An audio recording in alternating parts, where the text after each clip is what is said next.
And we're back. So, been a minute, been a while. I've been lazy. Started off with the second character. We need to fly through this because stuff. Her name, it's a she. Her name is Isla Salarath. I kind of just searched up a last name and it came up with that. I suck at names. Names are the worst thing ever. I can do anything except for poems and naming things. She's 5'9" or 5'10". Height doesn't really matter. I'm not going to be describing their height when I do end up writing, which should hopefully start soon, just like the first chapter or two. She has shoulder length, red hair. I picked red hair because it's different. I want these characters to be unique in a certain way. Not everyone has to have some super unique thing, but I think the main characters definitely should have at least a little thing about them that's unique, and red hair is her unique attribute for the main characters. She's mid-30s to early 40s, maybe early 30s. I want her to be older, but not like too old. I mean, I haven't really decided what she'll end up like by the end of the story, but I do want her to be older than Corvus, but not too old. She grew up in a criminal run civilization. My idea is there is a civilization, a city of some kind that is hidden away in a cave, maybe in like behind a mountain or in a place where just nobody wants to really go, and you'll be able to see basically a civilization run completely by criminals. That's, people who rob things, who assassinate people, who are fighters. They're organized only to be criminals. They might not all like each other, but they do know that working together gets them more money, gets them more fun. And there'll probably be like sections, like people who rob things will be working together, people who kill will be just going around killing. But it's basically a civilization of criminals, and she'll have grown up there. And her older sister, or maybe younger sister, will be dead, and that'll be the only family she has. Although she's not too important to the story itself, I do want that to maybe become important. I don't really have plans for the sister to like randomly show up out of nowhere and start trying to kill her. She'll be dead. There's no surprise with the sister. She'll just be dead. And she doesn't have a parental figure except for her mentor, who is probably going to be the one who just brings her in. My whole idea for her backstory is that she's kind of alone. Her sister dies in some way. She's depressed. She's scared. She's a child. She's alone. Stumbles across a man or woman of some kind who is her mentor, who basically teaches her to be a better criminal because she'll already be a criminal, not really having parents or anything.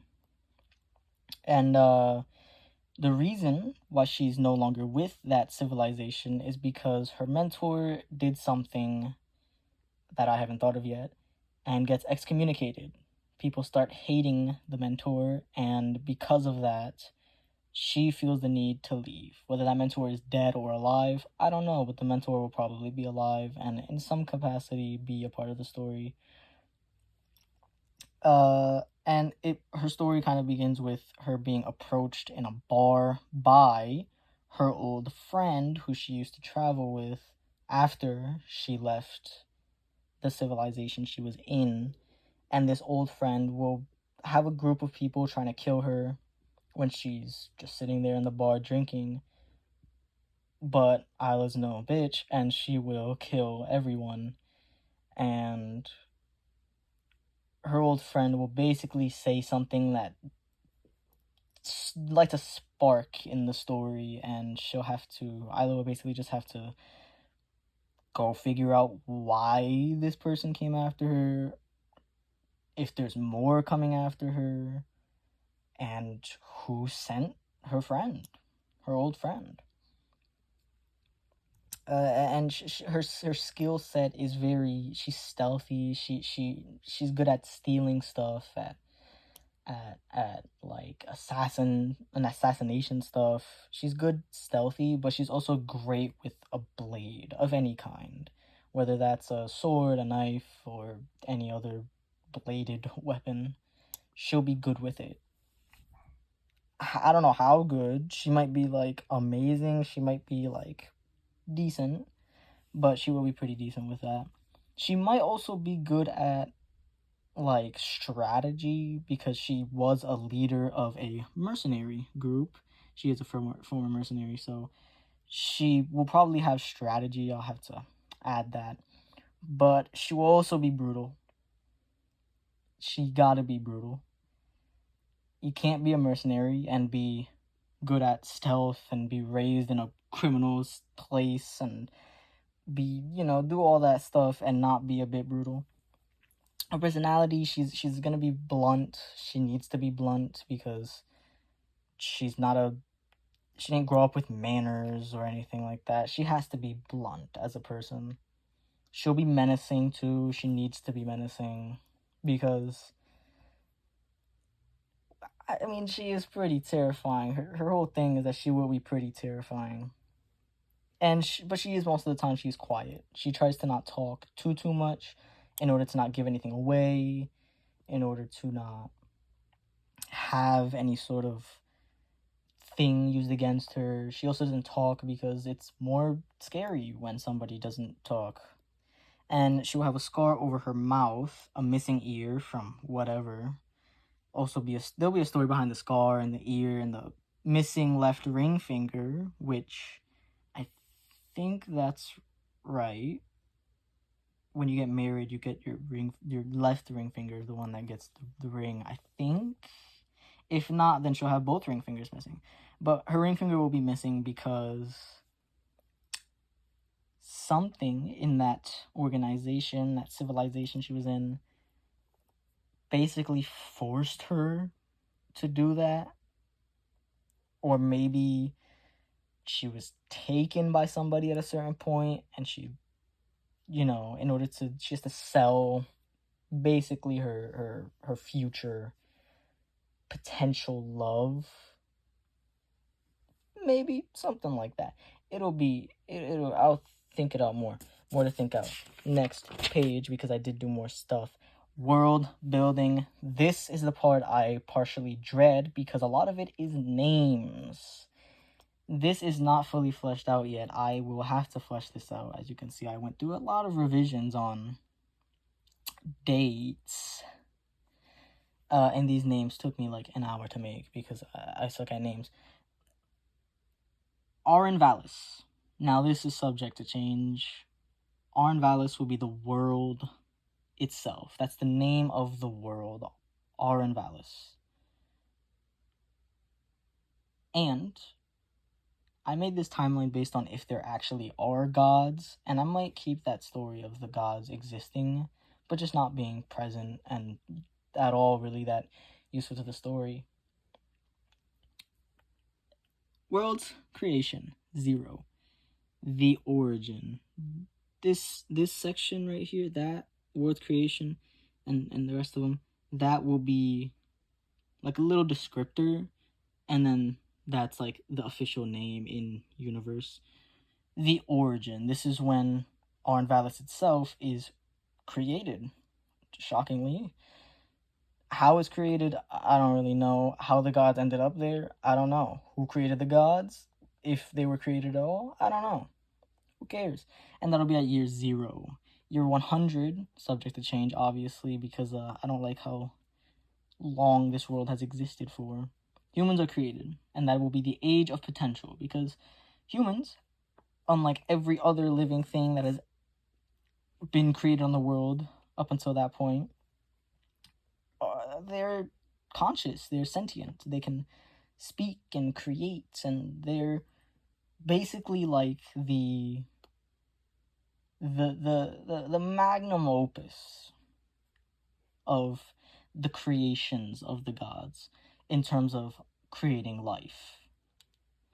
And few hundred years after that, still subject to change. Hopefully, I will get to that. End of peace, aka the first tier falls. The story behind that name is humans are created and the age of potential starts. During the age of potential, people don't die of murder, of disease or anything, or starvation. I mean, there is disease and people do die from it, but like the people are young.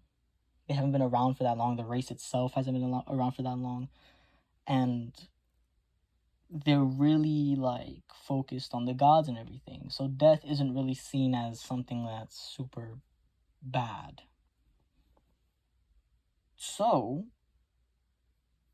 when peace ends and either war breaks out and stuff, and a famine starts and disease starts to spread, that's when the peace of the age of potential collapses, and the first person to ever cry out of pure sadness falls.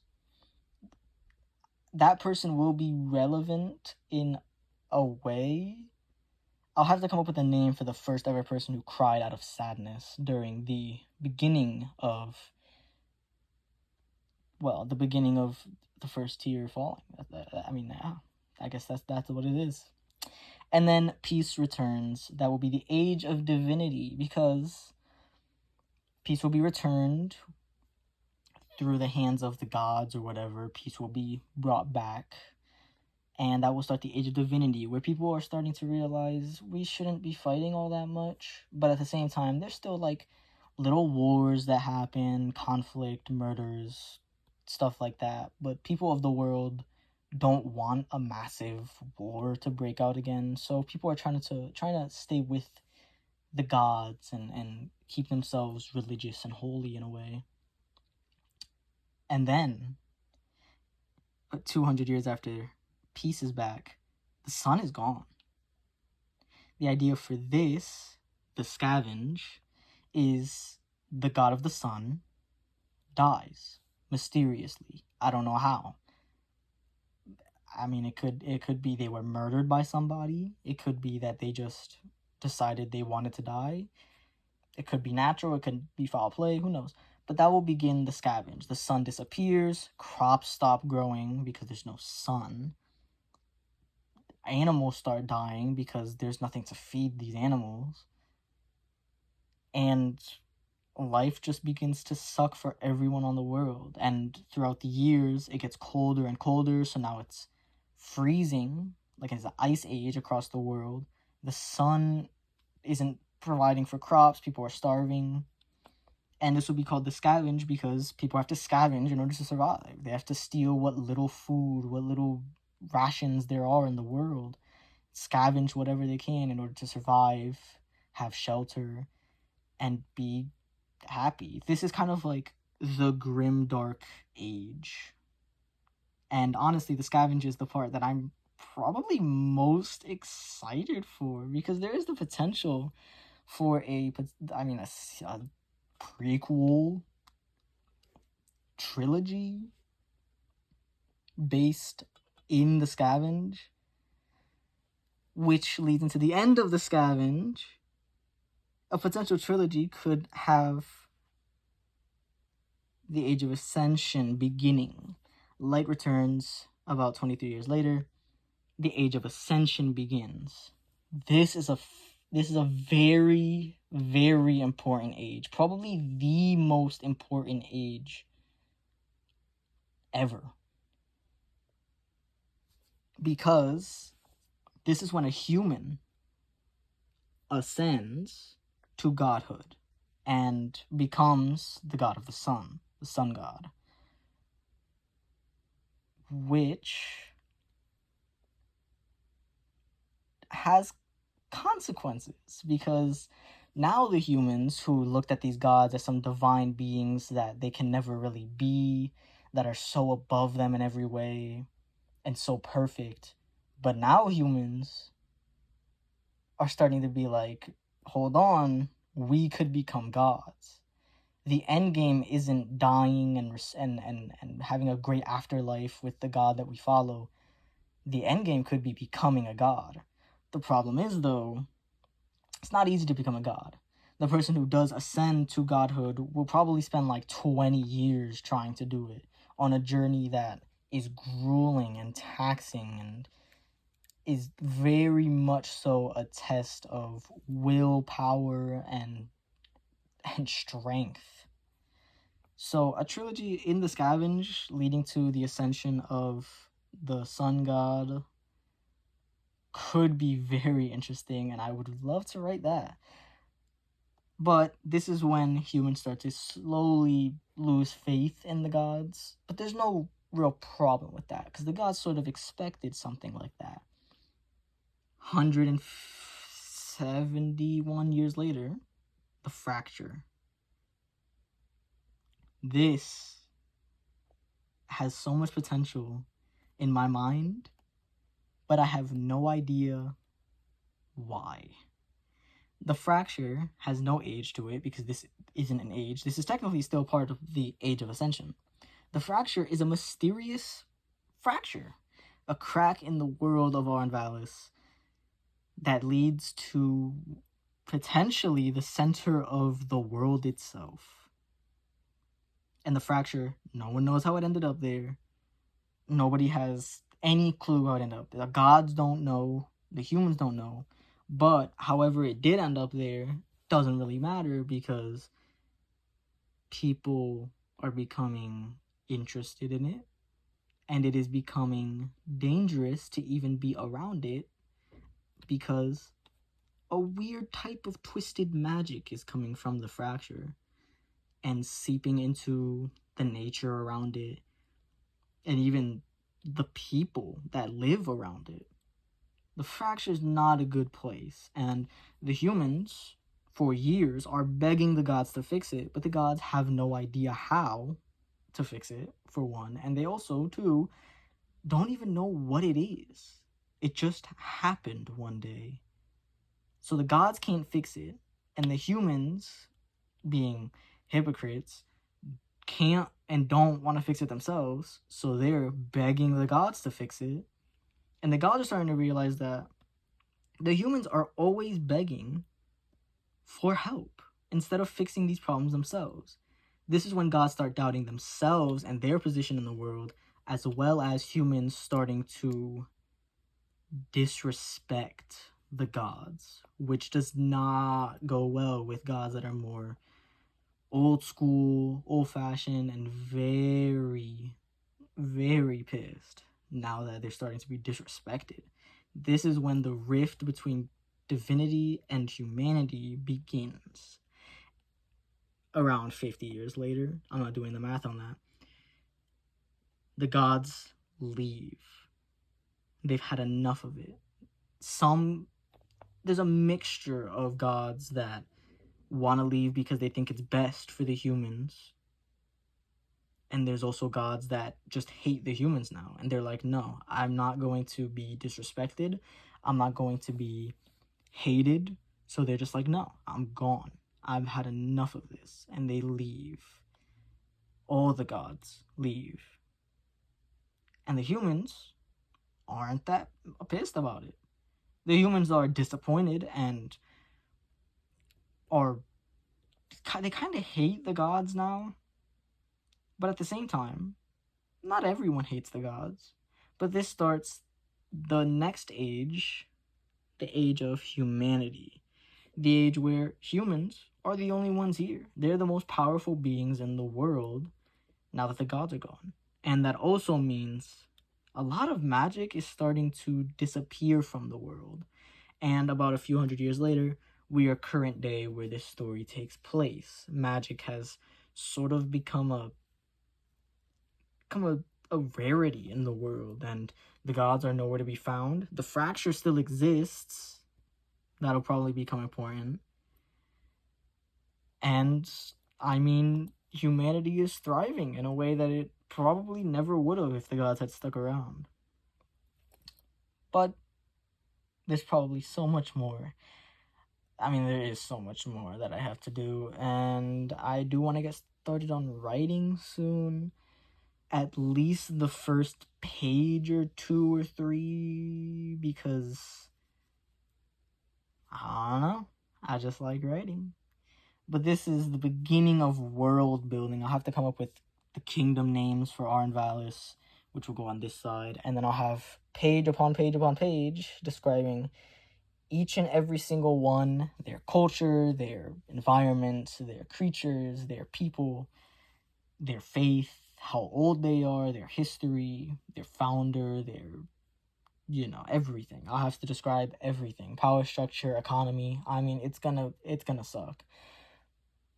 But it's beneficial, because although you don't have to flesh out an entire world and the history of it, it's good to have it just in case you need it. There are a lot of times where I'll be writing and I haven't done too much world building, and I'll regret it because on the spot while writing I have to come up with the way people talk, the way they look, the way the buildings look, the architecture itself, the layout of the place. It's best to have that world already created so that you can always go back to it when you're writing. That's a nice little fun fact. But I mean, you could also just not do it and hope for the best. But yes, that is it. Have a great rest of your day. And yeah, bye.